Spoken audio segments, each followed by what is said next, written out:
Hello, everyone. Jason Hagholm here, and welcome to the debut episode of Jason and the Gentleman. And of course, to have a gentleman on my show, you need the gentleman of mixed martial arts, Canada's top bantamweight, and current Bellator bantamweight, 2-0 in the Bellator cage, the gentleman, Josh Hill. Josh, how are you doing? What's up, brother? How you doing, man? I'm good. I'm good. I'm doing quite well. The seasons are changing, but that doesn't stop the momentum rolling in the realm of mixed martial arts as the UFC put on a pretty solid pay-per-view over the weekend with, a very interesting co-mains and main events. Josh, what did you think of Israel Adesanya? Because he came out and put on an amazing performance and proved he's maybe the best pure fighter right now in the game. Yeah, I agree, and probably the best striker in the game currently. That was, I picked Adesanya to win. I actually predicted fourth round TKO.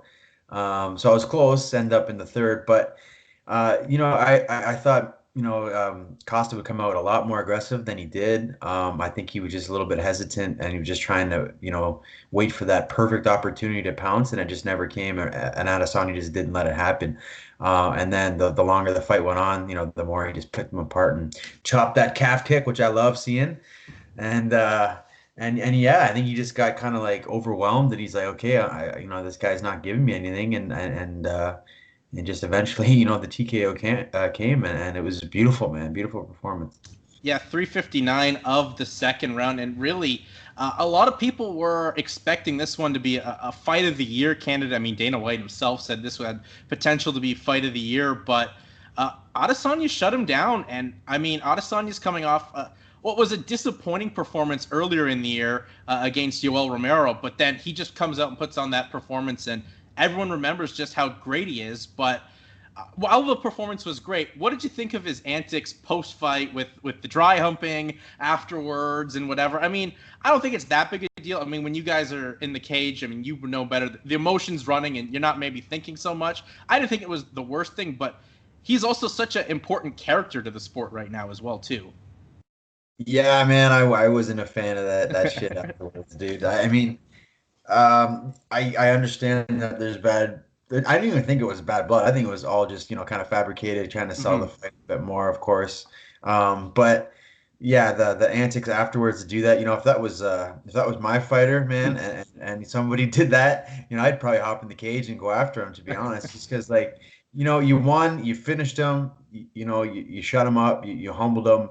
Why kind of, stoop to do something like that? That's kind of, humiliating, and yeah, man, I mean, that's not cool with me. I know that there's, he does have like a character and stuff, but he could continue with that character, and even if you like helped him up, even out of like or gave him an opportunity to help him up, just I think that is more humiliating than doing what he did in more of a, a classy way. So. Yeah, I mean, I think the dry humping is one thing. I thought was more like, wow, he's just doing this breakdance spin while Costa's laid over there in a heap, like literally like millimeters apart. Thought that was interesting enough. But what do you make of Costa recently coming out saying, like, not liking what the antics, some of the comments, and demanding a rematch right away, where over like in cold hell is he? Hell has to freeze over at this rate before Costa can get a rematch. I think he probably didn't realize what was going on at the time, and he probably didn't even see it happen. He just got TKO'd, and then probably looked at it afterwards, and seen the antics and whatnot, and what he said to his corner as well, from what I heard. Anyway, and yeah, and then he probably just got pissed afterwards. So yeah, I can understand his frustration, but yeah, he's not going to get a title shot, rematch right away. He's going to have to go and get, I would say probably at least two wins, and then maybe get one after that, but we'll see. Yeah, Josh, this middleweight division in the UFC is really stacked right now. We saw Adesanya say he wants Jared Cannonier if he can get by Robert Whitaker. There's also Jack Hermanson. Where do you see Adesanya going next? Because he's starting to run out a lot of the top tier contenders at the 185-pound division. Yeah, I would say probably you're right that, I mean, he beat Whitaker and he did it in good fashion, and he just did with Costa. The Romero fight, it was a bit of a bust, and Romero, like I still think Romero was like the most dangerous guy in that division. You know what I mean? It just sometimes he just doesn't show up, you know what I mean, and he's just the most physically dominant for sure, him and Costa. But yeah, I would probably guess the winner of Whitaker, if he beats Cannonier and he does it impressively, he might get the rematch.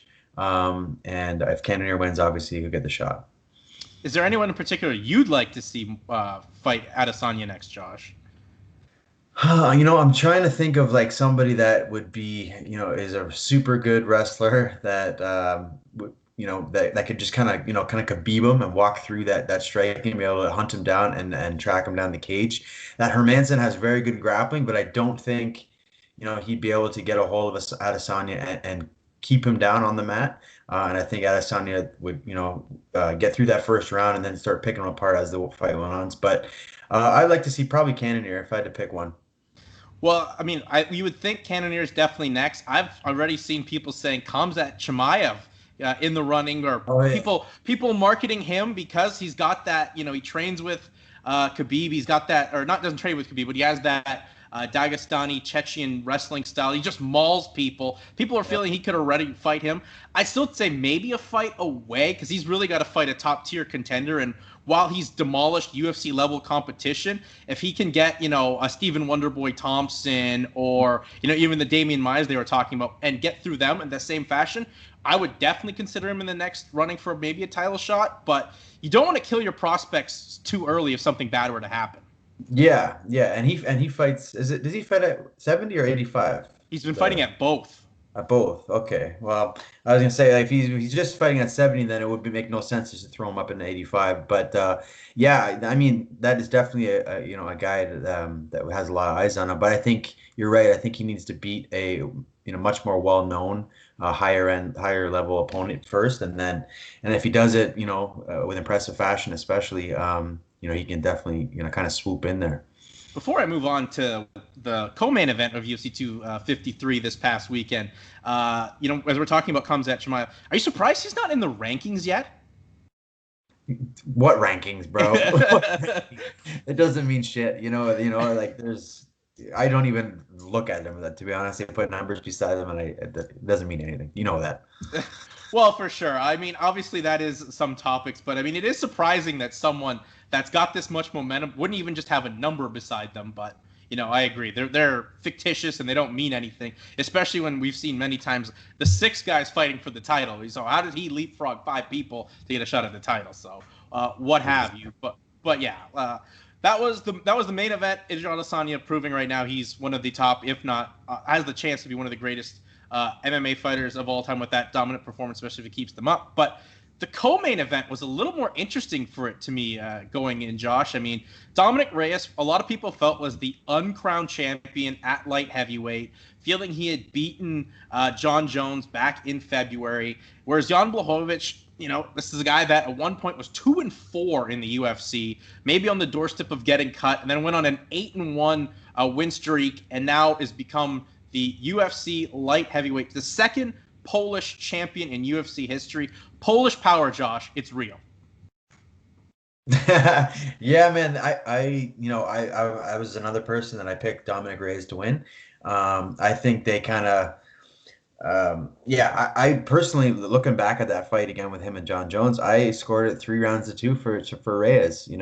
I can understand it being a close fight and maybe picking the other side, but I personally scored it 3-2, and I came into this fight thinking that he would beat Jan, and I'm actually very pumped the way what happened. I'm very happy to see somebody like that, who's been around the game for a long time, who's had a lot of losses, a lot of wins, and has kind of been like never utilized as a big name. You know what I mean? Nobody's ever really like pumped to see Jan. They never really promoted him really much. And now he kind of got the title shot basically because Jones and DC are out of the picture, and Gustafsson.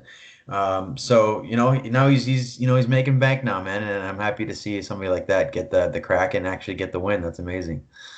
Well, did you actually see he posted a live video when he came back to Poland? And I mean, it was an incredible scene, just a mob scene. Everyone's so excited to see, another Polish champion, and just the rise of Polish MMA. We obviously know KSW is a big portion of that, and Jan Blachowicz was the KSW light heavyweight champion at one point, now UFC champion. I mean, it shows that if you can fight there, you can make it to the top and become a champion. But now this division is so much more interesting, Josh, without, as you said, Gustafsson's gone, Jones is gone, Cormier's gone. There's a lot of interest to be had at this light heavyweight division. And I think Jan Blachowicz being the champion adds to that excitement, because Reyes now has to work his way up, and Jan's at the top, and I don't even know who you can maybe give him next. I kind of think it's a wide open division for sure, but it's a kind of shallow division right now. I think if you're an up and coming light heavyweight, there's a lot of opportunities there, and probably you're gonna have maybe the winner of Thiago Santos versus Glover, which is pretty crazy. Glover getting a title shot again, at his age, but he's been doing well. So it's I think it's a division that's wide open. Like you said, those top three guys that kind of reigned the top of the division for the last, however many, 10 years almost. They're gone now, so it's wide open, and we'll kind of see what big name emerges in the next year or so.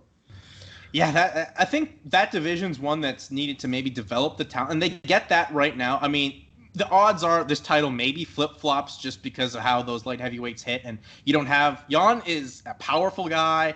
He's not maybe the most technical fighter as opposed to what else was in the division, but when he gets to strike, things can happen, and be crazy. Like Thiago Santos beat Jan Blachowicz, and then they can go out there and they get Thiago would get a chance at a title. And when people thought Santos also had a good chance of beating Jones and did well in that, so I think that division is going to be real interesting for the next couple years. I mean, this was the marquee division too for the UFC for so many years.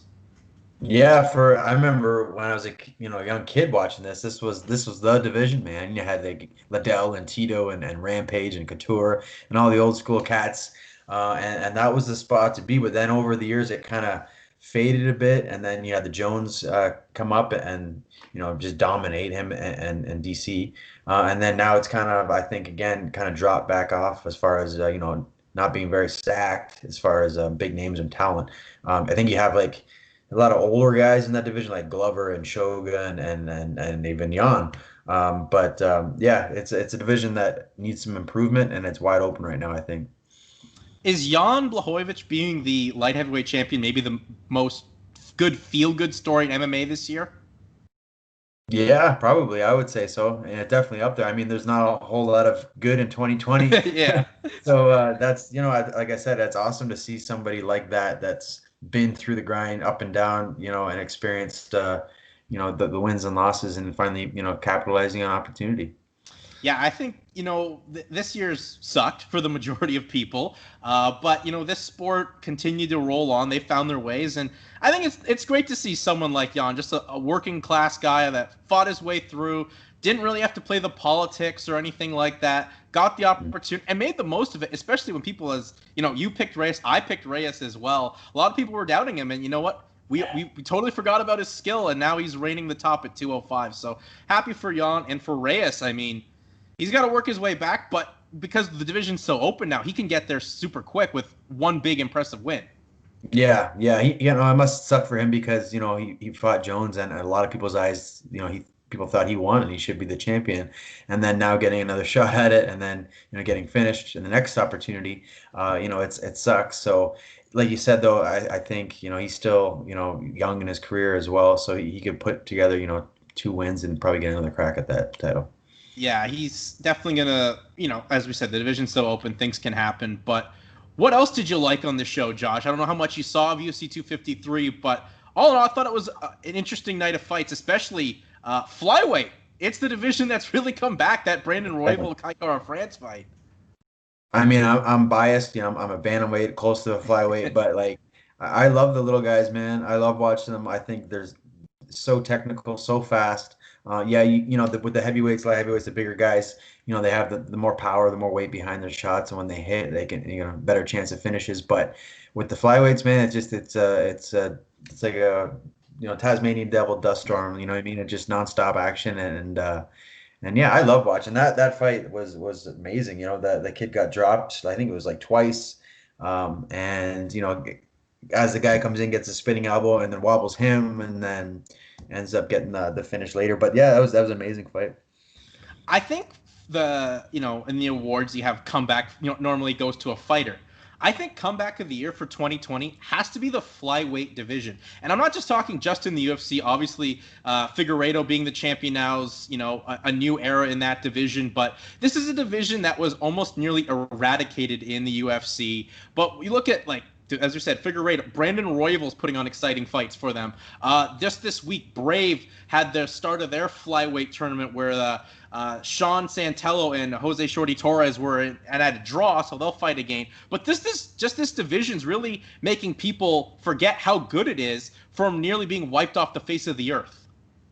Yeah, I mean, and I have no idea why it would be wiped off. I just think, like I said, like it's such an exciting division for me, at least personally.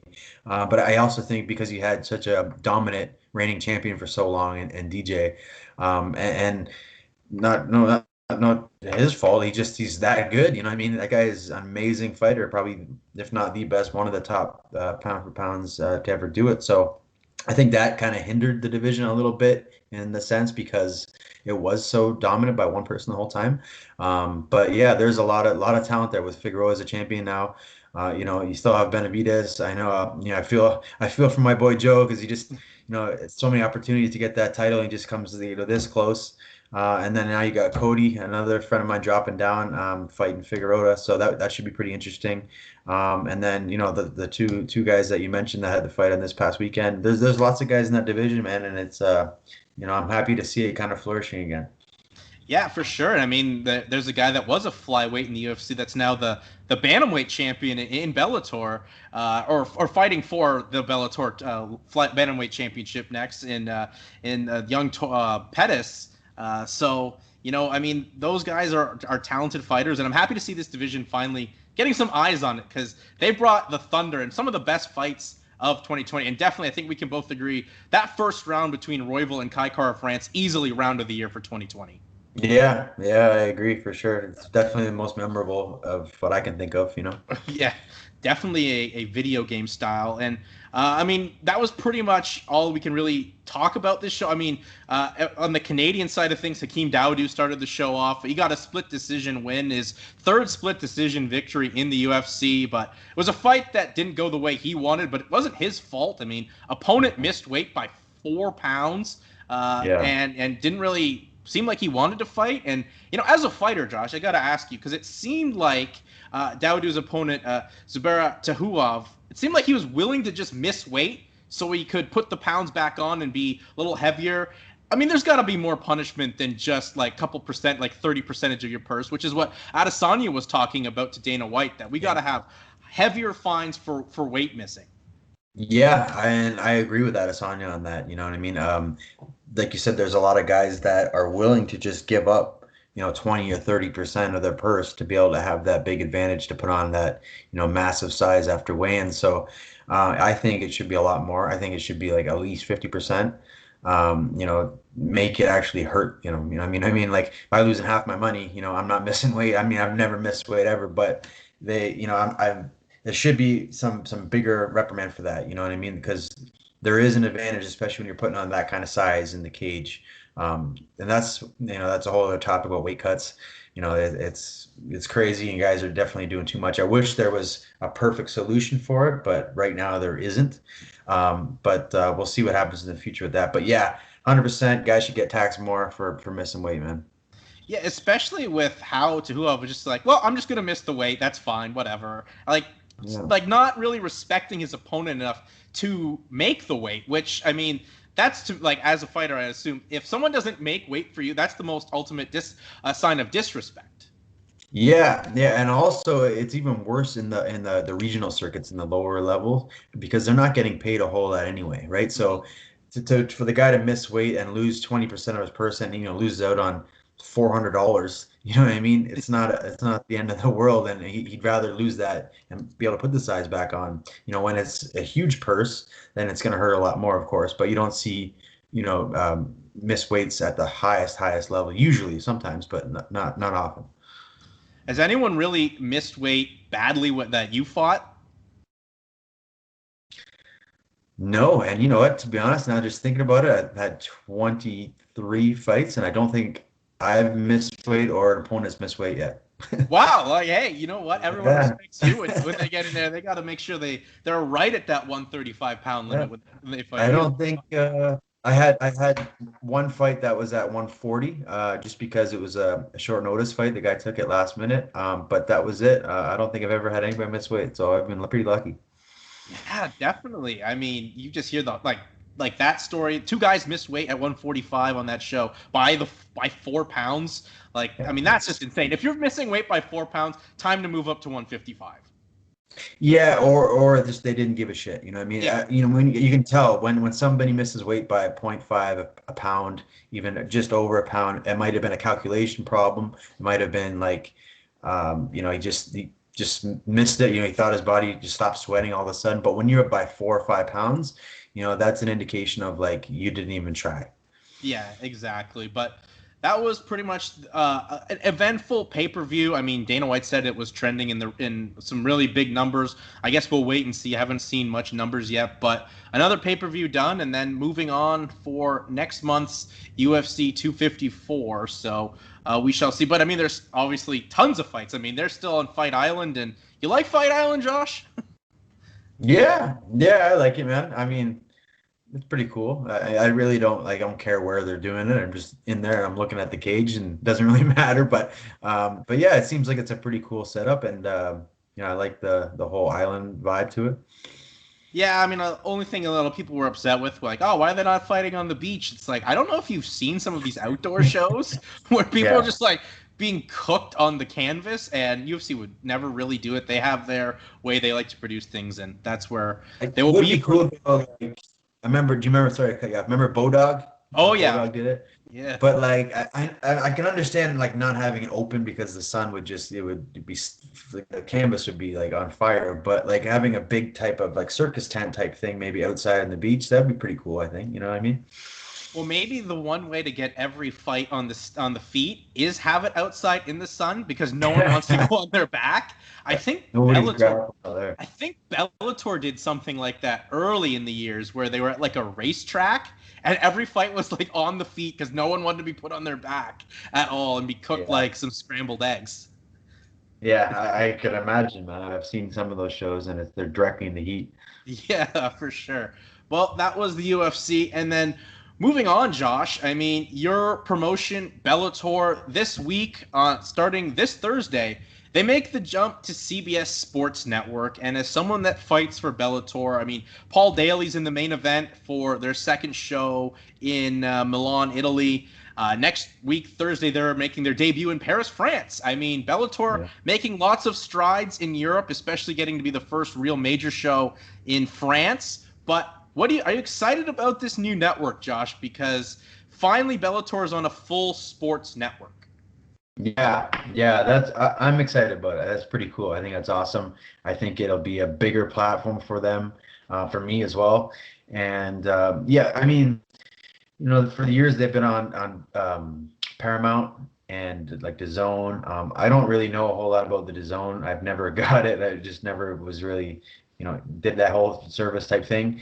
Paramount, I always knew it was the old Spike TV, and it's cool because most like regular cable people that have regular cable always get it. But it's they play the same shit on there. It's Bar Rescue and It was and whatever other Cops. the cops. Yeah. I mean, so it's kind of nice to just like get off there and actually be on a legit, like you said, a sports network, like, a station that plays NFL, MLB, NBA, all that kind of stuff. So yeah, I think it's a definitely plus for Bellator, and pumped for it. Well, it's going to be also interesting because I think part of this deal is also eventually, if you get the right card, it can be either on Showtime or big CBS like Elite XC was and Strikeforce was back in the day. I mean, that as a fighter has to excite you to, if they get a card on one of those two networks, that you got to be a part of it. Yeah, yeah, man. I would love that. I remember watching those. Like you said, LEXC and Strikeforce on those, and that would be, it's a lot of eyeballs on you, and I mean, it's better for the promotion, it's better for the fighters. So, I'd be pumped to get on those, man. Well, Bellator, as we said, they're making their debut on CBS Sports Network, and they got a familiar face in the main event for Bellator 247. That's Paul Semtex Daly. He's taking on Derek Anderson. And, I mean, Josh, Paul Daly has been a name that's been around, but still puts on exciting fights. I mean, I think if you're going to make your debut out there, I think Paul Daly is a decent enough name to be out there. I mean, anytime I hear Paul Daly, I know excitement happens, and I think that's the marketing strategy as well for Bellator. Yeah. I mean, Daly's, he's a heavy hitter and he's exciting. He's big in Europe. He's loved by the Europeans out there. So that's a good main event. I understand them putting him on there for sure. And as well, the following Thursday, their debut in Paris, France, the first real MMA show in France. Finally, France got around to realizing that this sport isn't just barbaric and what they used to think of it here in North America back in the late 90s. I mean, that's just like, Bellator, they get a lot of guff about, venturing out into those European markets. And I think this CBS Sports Network deal will help because there's no more tape delay. Finally, that's over. Yeah. That's a big thing. That was a big issue. Yeah. That was everyone's issue. It's like, unless something major happens that has been reported that you need to go out of your way to see, like the James Gallagher, Conor McGregor stuff that happened before, like that actually helped bump Bellator's rating on the replay. But live is always best with sports. And then they make when they go to France, I mean, just they're making so much strides in Europe. And I think this company's really made a total 180 from let's just hire sign names from the past of the UFC to they're signing a lot of good talent that's up and coming from not only Europe but as well North America. Yeah, and that's that was one of the main reasons that I wanted to sign with them, man, because they kind of do a little bit of both. Like you said, they do take some of the older names that still people want to see just because of who they are and they love them, which is cool. I like that too. But then they also have the guys that are going to develop the new era, the next generation of guys that are such skilled and they can build up through the promotion. So you're having a mix of both there, and I think that's really cool. And like you said, they're going all over the world now too. So out in Italy, they go to Ireland all the time. Now in France, here in North America. So yeah, it's a promotion I think that has so much growth. And right when I seen Scott Coker was at the helm of it, I was pumped about that because I'm a big fan of Scott. And I think he does things really well. I've always been a fan of Strikeforce before when he was with them. So yeah, man, it's a stacked roster, and it just continues to grow. And especially my division, man, bantamweight is stacked, and I can't wait to make some waves there. Yeah, bantamweight's definitely really been the root of that young up-and-coming talent being signed. Like, you wouldn't have heard of Juan Archuleta without a Bellator who's now the bantamweight champion, and that division is really continuing to grow. I mean, Bellator, they lost their heart and soul with Michael Chandler now signing with the UFC, but really, he'd kind of outgrown his shell there, and I think more room for guys at 155 in that division, and I think Bellator, while they have this new home on CBS, a lot of new talent's going to grow. I think we're going to see the best is yet to come with Bellator. Oh yeah, absolutely. I think so too. Yeah, with Michael Chandler, he was like their poster boy for many years, but he's been the champ I think 3 times now. So, like I said, I think just like the whole it's run its course with him there, and I think it would be better for both parties if he ventured out somewhere else, and if he has a lot of success in the UFC, which I think he will because he's been one of my favorite lightweights for years. That's good for the promotion as well. So, I think you're going to see a lot of, names that you probably haven't heard of before in the next 2-3 years being up and comers and, becoming, world names or world champions. And how excited are you though with the venture out in Europe? Once this COVID is out, like, where would you rather fight, Ireland, France, or Italy? Out of those three, I'd pick Ireland, to be honest. I've always wanted to go there, and I still have a bit of family there, man. So, and the crowds are always crazy. So, I would love that one. I'd love to get what's his name, Gallagher in Ireland. That would be good, you know. But yeah, man, I can't wait for this COVID shit to be done because like I've signed on. I've fought 2 fights in Bellator now, and I've been to beautiful Oklahoma and at Connecticut. Mohegan Sun. Mohegan Sun's actually pretty awesome. Like it's a beautiful resort, but yeah, it's in Connecticut. It's not like it's like the most amazing place that's on my bucket list to go see. But yeah, I'd love to hit up, like you said, Italy, France, Ireland. It's something I got to do for sure in the future. Well, the chicken and waffles were good in the Mohegan Sun, weren't they? I didn't even get to get them, man. Oh Didn't even man, get to what? get 'em.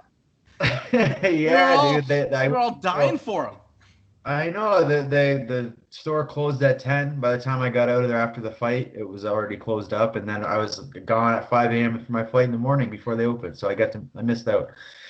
Well, you know what? Hopefully they get you back on a card for Mohegan Sun in the States where they're going to pretty much be doing all their shows stateside and you can finally enjoy the deliciousness of the chicken and waffles at Mohegan Sun, Josh.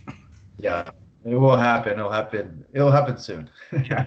Well, we can't wait to see you get back in there and fight. I mean, things have worked out well for you in that promotion so far, but yeah, I mean, lots of big things are happening with Bellator moving to this network. I think it's going to be exciting. I mean, Thursday night as well. I think that's a real smart night because Friday you have all these other regional shows that are running on whether Fight Pass or what have you. Saturday is pretty much the UFC's now craved out as their night, and no one runs on Sundays, but that's another to not even attempt to work on. But Thursday is a perfect night, really. I mean, your only real competition's an NFL game. Normally, I mean, there's baseball playoffs and basketball now, but normally you're pretty much just going up against the NFL sports-wise. And I think Thursday is a perfect night. Once you get through the NFL, Bellator's got really Thursday to themselves. Yeah, I like that Thursday. You know what I mean? Why not? It's I understand. Yeah, weekends it's more people have eyes on the shows, but everybody's home. Usually anyway on a Thursday night. And I think it's a perfect night. Why not? I fought on a Thursday before. I'm pretty sure. Yeah, I have fought on a Thursday. Actually, I think it was World Series of Fighting. I had a couple of shows on Thursdays, and it's weird afterwards because I'm used to always fighting on Friday and Saturday. So you wake up on Friday morning and it's like, oh, okay, it's time to go home. But yeah, it's I think it'd be cool. Yeah, why not? Yeah, I think it'll be a very interesting. I mean, you know what? You got to venture out. The Friday nights really weren't working, I guess, in terms of ratings, what they were on Paramount. And you know what? You're avoiding other sports. And normally what people do on Friday nights is go out. And I mean, we can't do that really now, but normally that's a big night people want to head out. So Thursday, got the night for yourself. I think that's going to be a real interesting night. I'm excited to see Bellator to venture out. I mean, as you said, they're getting young talent. They've got a lot of potential going on. And they're getting a lot of eyeballs and intrigue on them right now, which is good for Bellator. Yeah, it's good for Bellator and it's good for fighters, man. It's good for the sport, because it's like I said, always like the more big shows, well, the more shows in general, of course, the better for the fighters. But the more big shows there are, there's more options, there's more negotiation, there's more, places to go. So you have UFC, you have Bellator, you have ONE FC. And you have a PFL. I know they're not on right now, but they're another major organization. So those four can continue to keep growing, the better for us fighters. Yeah, I mean, that's all what it's all about right now is the more options for fighters really is the better. And that's what you want to see the Bellators and that ones and PFLs succeed because the more option, the better. Because if it's just UFC, then it's just not a good place really for the sport in the long run. But moving on, Josh, I know there was some sad news for you as Bellum, your gym, had to close its physical location down. I know Lyndon said that it's not really done, but the location is, and that's just unfortunate as one of the tragedies of this pandemic that we're living in. Yeah, man, just another add-on to this 2020 year that sucks. And yeah, it's very unfortunate. Parabellum opened, I believe it was 2011. We had our first class there, so it's been almost a decade. 9 years, And yeah, man, we've been going at it forever, almost my whole career there, pretty much. And it sucks. Yeah, just with this whole, COVID thing, they say that they're helping businesses and you can apply for this and that. But to be honest, when you look into it a little bit more in depth, like very, very little businesses can actually get that help from the government. I know I've experienced it with my gym as well. I've just been fortunate to have a really, really good landlord that's been cool with us. With Parabellum, it was a little bit different story. So yeah, they were forced to close right now. Yeah, they will be back. Probably we're just gonna wait this out, to be honest, 'cause there's no point of opening anything up during all this right now. So probably be we're hoping, early next year, maybe springtime. We'll see. But yeah, and also there's another one. I'll give it another shout out to Pura BJJ. PJ O'Sullivan, the guys out there. Again, another one. PJ's been around for 10 years, and he was forced to close his doors as well, due to COVID, amongst other things, but COVID for sure. So it sucks, man, seeing all these gyms and these small businesses, fold because it's a shitty time, and I don't have all the suggestions and the solutions, but I don't think it was held. The government, did what could be done, I think, for these small businesses. Yeah, that's the one downside. Like, not only just here in Canada, but I've seen like Jeff Curran's gym had to be closed down too, and that's a guy that's been like an MMA, a BJJ MMA guy for all his life, and like it's just so heartbreaking to see people whose life went into those buildings gone with nothing that they really even did. It was the pandemic, and then not enough resources, and then yeah, I mean, you mentioned that your gym's at least good, but I mean that had to put some worries in you, like what's going to happen with my other form of income. Yeah, yeah, man. We were closed for 3 months, I believe, or whatever it was, or maybe more. And yeah, we're open up. We're open now, but it's still very, very limited. We're only allowed a certain amount of spots, and there's protocols and whatnot. We're keeping our head above water, but it's definitely not a profitable year. I'll tell you that. That's for sure, man. So we'll see what happens. Like I said, I have a good landlord that's been really cool with us, so that's been a huge help. But yeah, we'll see what happens in the next coming. I don't know, the way it's going, it seems like we're on path for another one of these shutdowns and lockdowns. So I don't know. I just got to do it day by day, man. We'll see what happens. Yeah, I mean, it just seems like we had the other day 700 new cases of COVID in the province of Ontario. And it's like, that was a record. Not even at the start of it, it was now, which I don't even know how to describe that. You'd think with all the restrictions people have put in and what they say, like wear a mask, social distance. I don't know how we can be back in that scenario. It's just really people being ignorant. It was like the first lockdown really now was for nothing if we hit another lockdown. Yeah, yeah, I agree to an extent. I think, yeah, there's definitely some people that aren't helping this situation at all for sure, and that's causing an issue. But I also think, back then we're only doing 15,000 tests a day or whatever. Now we're Yeah. doing 45,000. So of course you're going to have way more cases. I mean, the more I just think we're going to get this. I think I listened to one doctor say probably 7 to 8 people out of 10 are going to get this virus at some point in their life, and most aren't even going to know they have it. I'm not an expert on this at all, so I'm just going by what I hear and stuff like that. But I just think, like, it's kind of almost inevitable. We're going to have this eventually. It's going to kind of happen. We just kind of deal with it the best we can. I know it's all new, so that's why we're kind of in a shit show right now. But the biggest thing for me is the death rate. That's the thing I think we should be looking at the most. If these numbers keep going up, sure, it sucks. That's not good. But is the death rate climbing, and is the hospitals overwhelmed? And right now, no. So that's important to me. So we'll see what happens there. Hopefully, it continues to stay very low and whatnot. But I don't know, man. We'll see what happens. I think we're gonna have to take this like in North America, like how Sweden did. They didn't really Yeah. shut down much. They just were like, "We'll make you wear masks and social distance, but it's gonna be business as usual." And they have a lower death rate than a lot of countries out there. Like, sure, once it started, yeah, their cases were through the roof because it's a brand new virus and everything. But they went out about it, I think, the way we probably should have gone about it, and just done our own, lived our lives, didn't need a lockdown, and they seem to be doing okay out there. Yeah, I agree with you, man. And I understand at first the worry of this because we don't know all about it. But the longer it goes, the more information you get, and the more research you can have on it.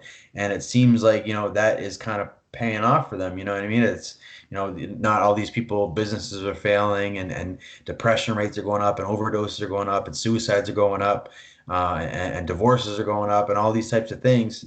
And we're living with that. I would like to see the stats on, actual COVID deaths versus, the influx of OD deaths, suicides, and things like that. Because I think, that's way worse than the COVID deaths, to be honest. Yeah, I mean, obviously the big part of this as well is the mental health aspect, because I mean Yeah. it gets on you. I think Yeah, it's man. probably the same with, like, I've had a couple of days where I'm like, this really depresses me, and you just sit there and you stew in your own sorrow, and I'm sure you've been the same way, but you just got to get through it. And I mean, some people, obviously it hasn't worked out like that, but I'm with you. I'd like to see what those numbers are as a result of this, as opposed to COVID itself on the death rate. Yeah, man, I totally, it's been hit close home to me. I've had numerous people, that I know, people like very close friends that have committed suicide during this whole time.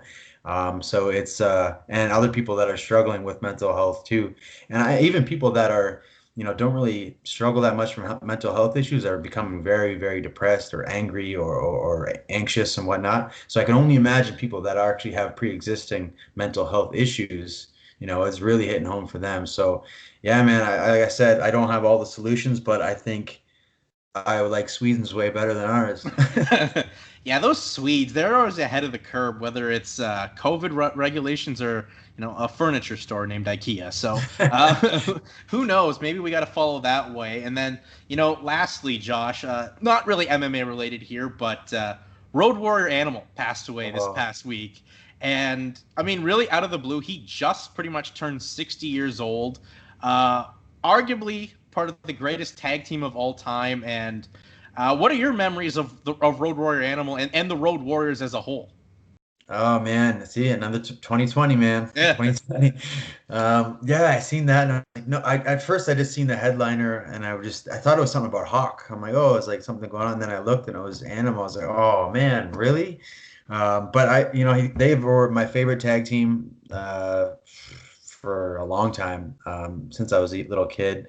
And yeah, I remember I went to the Hamilton Comic Con a couple of years ago, and I got to meet him, and I kind of talked with him a little bit, and he was a cool dude. And yeah, man, some of the memories with them, I read their book as well, which is pretty cool. But they had the what's it called, the Yeah. scaffold match, and somebody fell and broke their leg. Actually, it might have been Hawk. I can't remember, but that was a memory for sure I have with him. So it's sad to see both of them gone, man. Yeah, I missed out on their like run in the 80s and the early 90s, but I Well, remember when so they did I, came. bro. I'm not that old.